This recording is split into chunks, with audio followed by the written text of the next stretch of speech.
Halo semuanya, halo Bu Saneti, halo teman-teman. Assalamualaikum warahmatullahi wabarakatuh.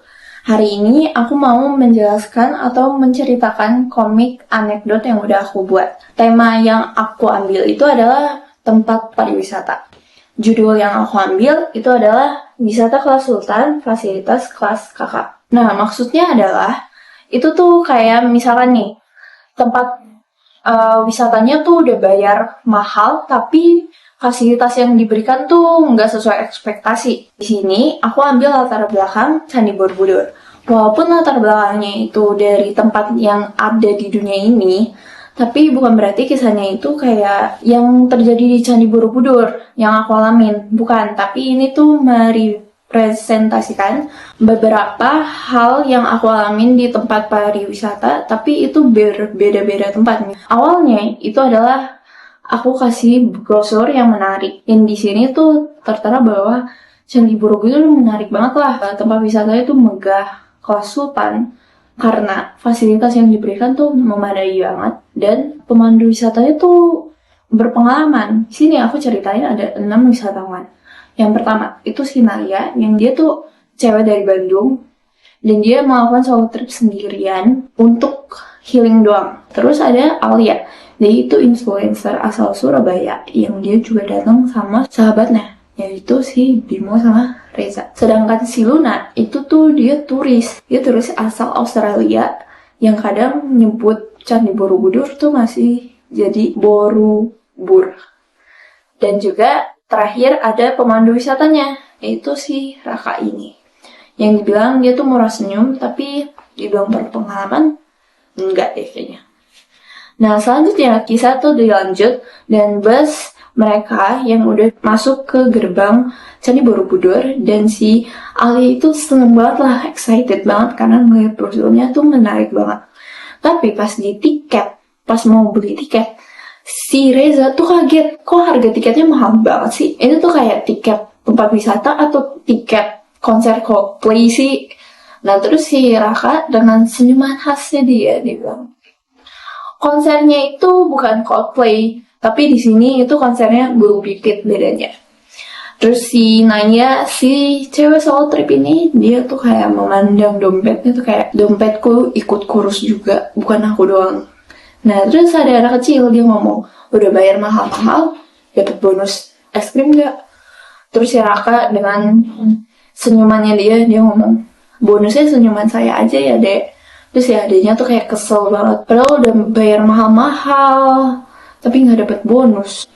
Terus si Raka dengan senang hatinya dia, dengan senyuman dia bilang, terima kasih ya, semoga bahagia selalu walaupun udah bayar banyak. Terus mereka pas masuk, mereka kaget kalau ternyata ekspektasi tidak sesuai realita. Ya, jalanannya itu rusak, becek semua. Ada palang peringatan ternyata bertulisan, langkahmu ujian.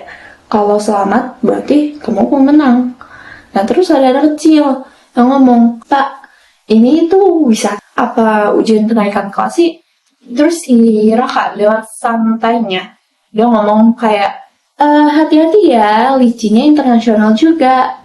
Selanjutnya dilanjut di mereka mau ke toilet. Pas mau ke toilet, si Bimo kaget kalau toiletnya tetap bayar juga. Terus si Alia sama si Luna tuh masuk ke toiletnya. Pas masuk, mereka kaget kalau toiletnya ternyata kotor banget.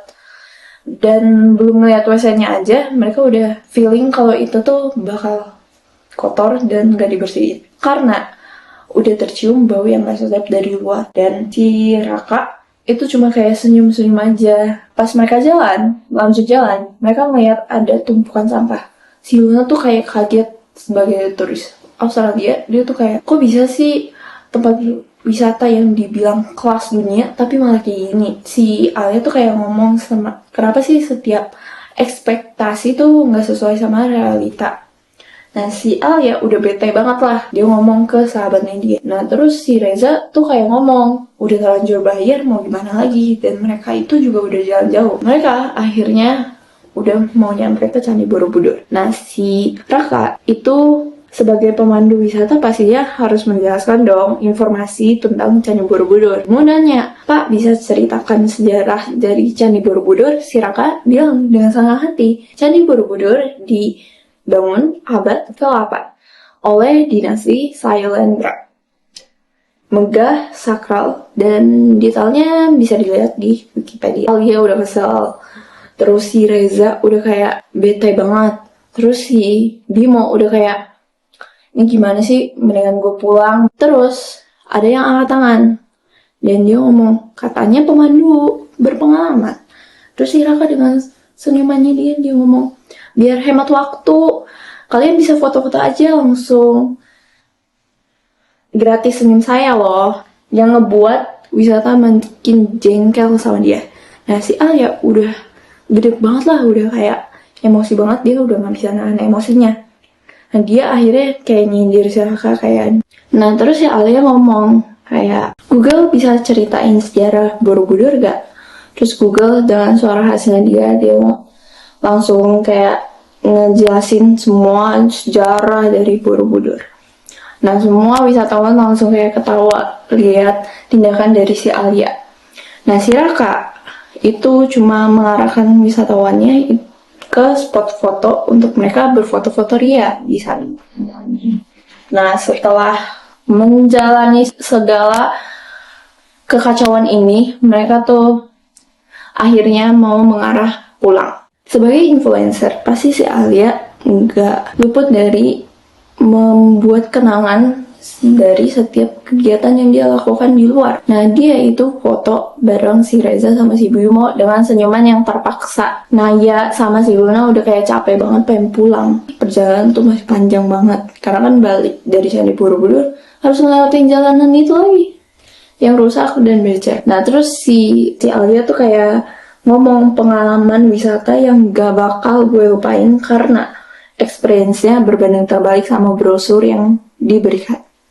Nah di sini ada komentar-komentar yang dibilang kalau ternyata mereka tuh pernah ngerasain kayak gitu juga, tapi di beberapa tempat yang berbeda.